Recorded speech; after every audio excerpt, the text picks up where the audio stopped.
Britain की military intelligence है MI6 और पाकिस्तान की ISI, ये दोनों मिलकर इस मणिपुर में काम कर रहे हैं। पत्रकार महोदय, one of the most fertile land of Manipur, जहां पे चाय की खेती होती थी, वो आपके आदरणीय श्री जवाहरलाल नेहरू जी ने बर्मा को गिफ्ट में दे दी। सवाल यहाँ भी उठता है, उनके पास अनऑथोराइज्ड आर्म्स कितना है और वो कितना हाईटेक है।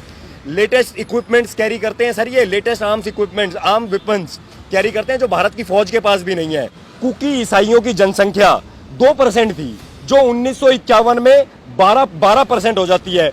2023 में वो 41.2% हो जाती है। 11 की जनगणना में जिस नॉर्थ ईस्ट के अंदर हिंदू मेजॉरिटी था, वो 100 साल के बाद 2011 की जनगणना में माइनॉरिटी में आ जाता है। सवाल वहां भी एम्यूनेशन की तस्करी चल रही है, जो बर्मा से हथियार लाया जाए चाइना की हेल्प से, और जो आर्म्स की ट्रेनिंग देके वहां फौज तैयार करी जा रही है ताकि तुम पूरे के पूरे मणिपुर को और पूरे के पूरे नॉर्थ ईस्ट को भारत से अलग कर दो।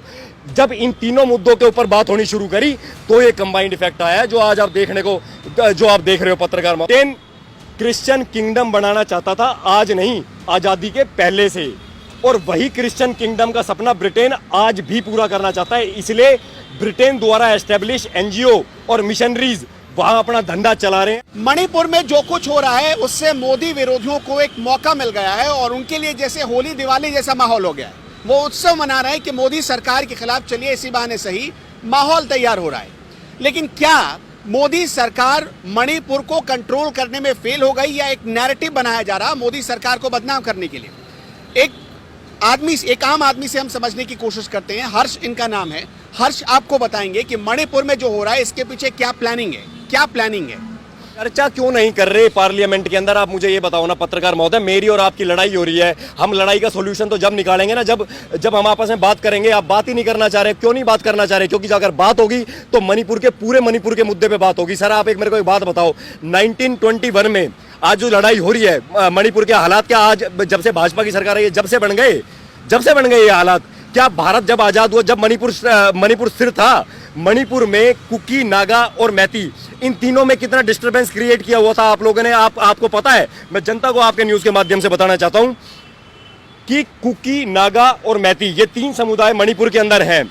1960 का लैंड रिफॉर्म एक्ट ये कहता है कि जो मणिपुर की ज्योग्राफिकल स्ट्रक्चर है मणिपुर का, जिसमें 90% हिली एरिया आता है और 10% प्लेन एरिया आता है, उसके अंदर 90% एरिया पे मैती जमीन नहीं ले सकता according to 1960 land reformation act.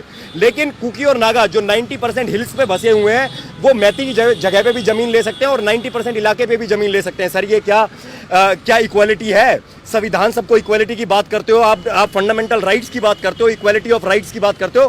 क्या आपने इक्वालिटी दिया हुआ 1960 से? आप मुझे बताइए।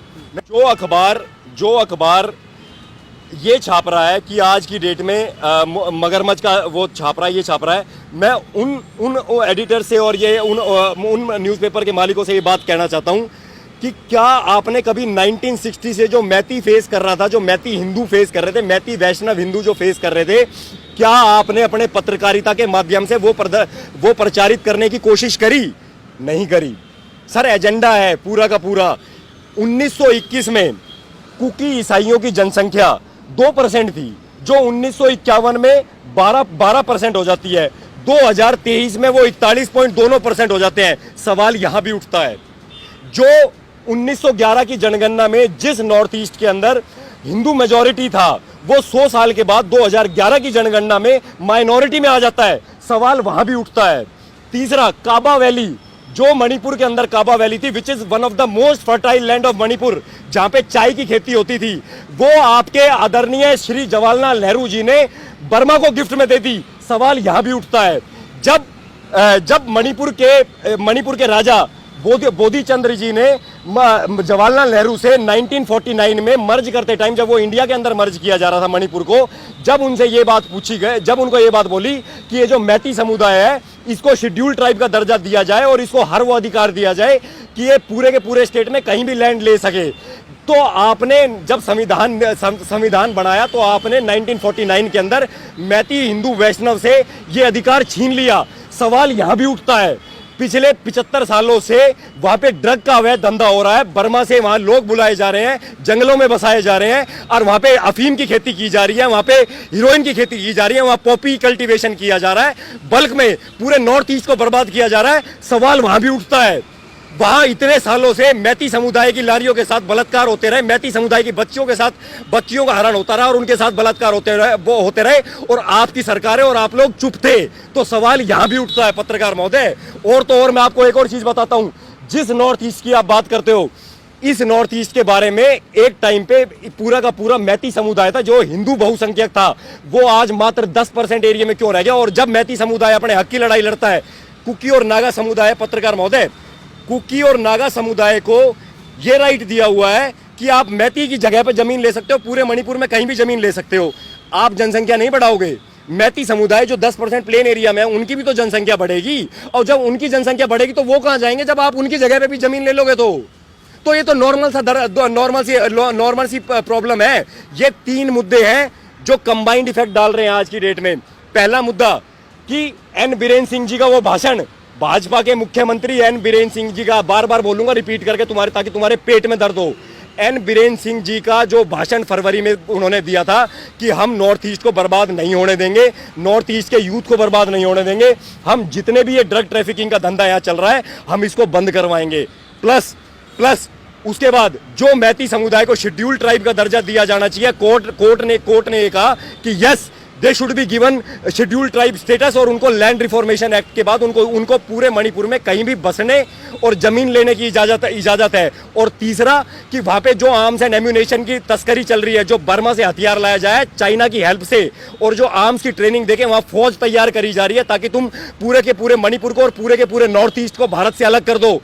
जब इन तीनों मुद्दों के ऊपर बात होनी शुरू करी तो ये कंबाइंड इफेक्ट आया है जो आज आप देख रहे हो पत्रकार महोदय। और मैं अंत में एक चीज और बताना चाहता हूं कि जो लोग आज ये बात कर रहे हैं ना कि मणिपुर में देश की वजह से, मैं उन लोगों को ये बात जानकारी के लिए बात बता देता हूं कि मणिपुर में आज से नहीं, ये ब्रिटेन के टाइम से चल रहा है। जब ब्रिटेन वाले यहाँ आए थे तो वो मणिपुर की क्लाइमेट को भांप चुके थे कि ये यहाँ एक फर्टाइल लैंड है जहाँ किसी भी चीज़ की बहुत बल्क में खेती की जा सकती है।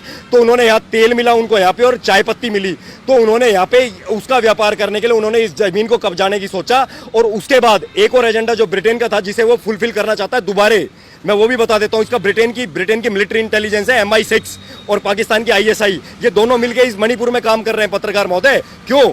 क्योंकि ब्रिटेन को साउथ ईस्ट से संपर्क करना है। जब वो साउथ ईस्ट की कंट्री से कैसे संपर्क करेगा?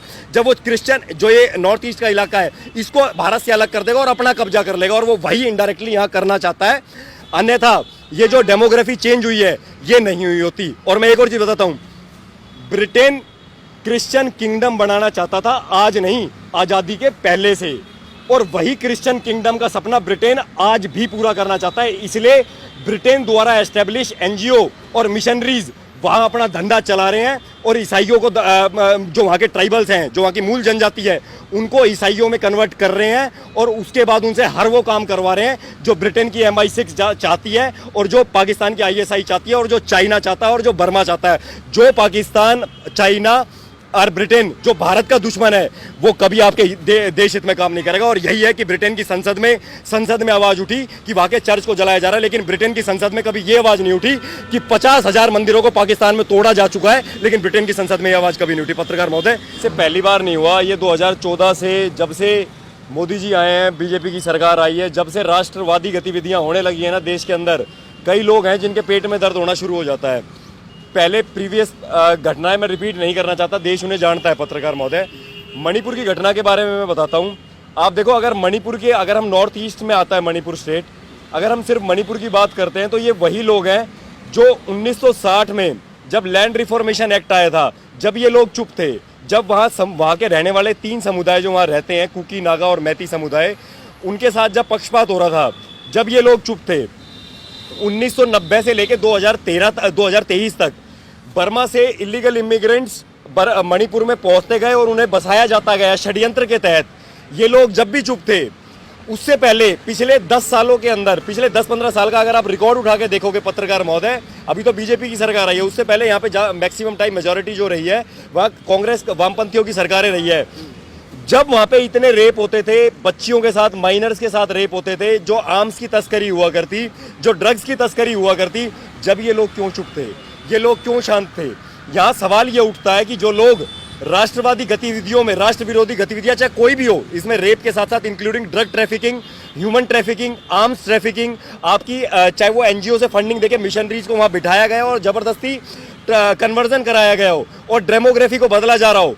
जब वो लोग चुप थे तो आज उनको पेट में, आज उनको अगर पेट में दर्द हो रहा है तो इसके पीछे भी बहुत एक गहरा षड्यंत्र है पत्रकार महोदय, मैं उसको भी उजागर करना चाहता हूँ। नहीं तो आप क्या कहना चाह रहे हैं कि जो ड्रग ट्रैफिकिंग है, जो आर्म्स ट्रैफिकिंग है, उसको रोका गया इसलिए ये सब कुछ हो रहा है? बिल्कुल पत्रकार महोदय, आप मुझे बताइए ना, कितनी, क्या मणिपुर स्टेट प्रेजेंट डे में भारत में सबसे ज्यादा ड्रग ट्रैफिकिंग मणिपुर स्टेट से होती है। पॉपी कल्टीवेशन और ओपियम कल्टीवेशन, अफीम की खेती में सबसे नंबर 1 पे आता है मणिपुर, जहाँ होती है। और वो होती कैसे है? वो सारी की सारी इलीगल ट्रैफिकिंग है, वो सॉरी इलीगल बोल रहा हूँ, वो इमिग्रेंट्स के द्वारा कराई जाती है। ये षड्यंत्र के तहत बर्मा ने एक चिन समुदाय के लोगों को जबरदस्ती मणिपुर में जबरन बिठाया गया, जंगलों में उनको एस्टेब्लिश कराया गया और उसके बाद ये खेती करवाई गई और उन्हें आर्म्स की ट्रेनिंग भी प्रोवाइड करते हैं। वो चाइना के द्वारा फंडेड है, जो बर्मा में जाके ये लोग आर्म्स की ट्रेनिंग लेते हैं। और इनके पास आज की डेट में अगर आप चेक करोगे तो आज, ये मैं नहीं बोल रहा, ये आंकड़े बताते हैं कि इन लोगों के पास अनऑथोराइज्ड आर्म्स कितना है और वो कितना हाईटेक है।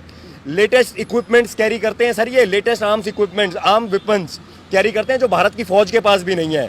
तो आप इससे अंदाजा लगा सकते हो कि जो अपोजिशन ये सब गतिविधियां होते हुए चुप था, वो आज नारी रक्षा की बात कर रहा है। तत्र नार्यस्तु पूज्यन्ते रमन्ते तत्र देवता, जहां नारियों की पूजा होती है वहां देवता निवास करते हैं। अब आप पत्रकार महोदय, क्या आपको लग रहा है कि यहाँ नारियों की पूजा हो रही है? अगर ये कृत्य एक बार हुआ है, अगर ये एक बार कृत्य घटित हुआ है, कैपिटल पनिशमेंट नहीं होनी चाहिए। हम तो आज बीजेपी के राज में भी यही कहते हैं कि बीजेपी की आप ये कहिए कि अपोजिशन ये कह रही है, लेकिन आज हम बीजेपी के राज में भी हम ये कहते हैं कि नारियों के साथ अगर ये हो रहा है तो उस सरकार को संज्ञान लेना चाहिए और strict action against the accuse लेना चाहिए और उसको नॉर्मल पनिशमेंट नहीं, इंडिया गेट पे फांसी होनी चाहिए, बीच चौराहे पे ऐसे आदमी को फांसी होनी चाहिए जो ऐसा जघन्य अपराध करे। पत्रकार महोदय।